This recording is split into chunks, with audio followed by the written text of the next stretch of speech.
Comet ISON Meteor Shower, presented by Science at NASA. Anticipation is building as Comet ISON plunges into the inner solar system for a close encounter with the Sun in November 2013. Blasted at point-blank range by solar radiation, the sungrazer will likely become one of the finest comets in many years. When NASA's Swift spacecraft observed the comet in January 2013, it was still near the orbit of Jupiter, but already very active. More than 112,000 pounds of dust were spewing from the comet's nucleus every minute. It turns out some of that dust might end up on Earth. Veteran meteor researcher Paul Weigert of the University of Western Ontario has been using a computer to model the trajectory of dust ejected by Comet ISON, and his findings suggest that an unusual meteor shower could be in the offing. For several days around January 12, 2014, Earth will pass through a stream of fine-grained debris from Comet ISON, says Weigert. The resulting shower could have some interesting properties. For one thing, it could dust the surface of the Earth. According to Weigert's computer models, the debris stream is populated with extremely tiny grains of dust, no more than a few microns wide. They will be hitting at a speed of 56 kilometers a second. Because the particles are so small, they will be rapidly slowed to a stop in Earth's upper atmosphere. Instead of burning up in a flash of light, they will drift gently down to the Earth below, he says. Don't expect to notice, though. The invisible rain of comet dust, if it occurs, would be very slow.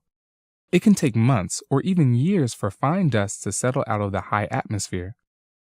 Another unusual manifestation of the shower could be noctilucent clouds.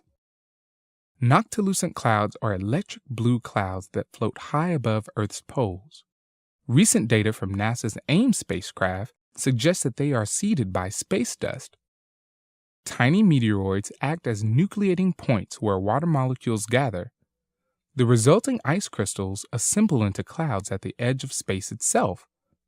This is still speculative, but Comet ISON could provide the seeds for a noctilucent display. Electric blue ripples over Earth's polar regions might be the only visible sign that a shower is taking place. Weigert notes yet another curiosity. The shower is going to hit our planet from two directions at once. When Earth passes through the debris stream, we will encounter two populations of comet dust.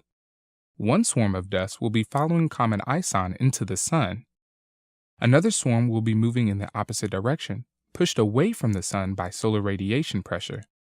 The streams will pepper opposite sides of Earth simultaneously. In my experience, this kind of double whammy is unprecedented, says Weigert.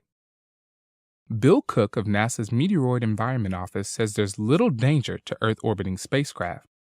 These particles are just too small to penetrate the walls of our satellites, and they don't stand a chance against the heavy shielding of the ISS. However, he adds, mission operators undoubtedly will be alert around January 12th for possible anomalies. Skywatchers should probably be alert too. The odds of seeing anything are low, but Comet ISON could prove full of surprises. For more information about Comet ISON and its visibility from Earth, stay tuned to science.nasa.gov.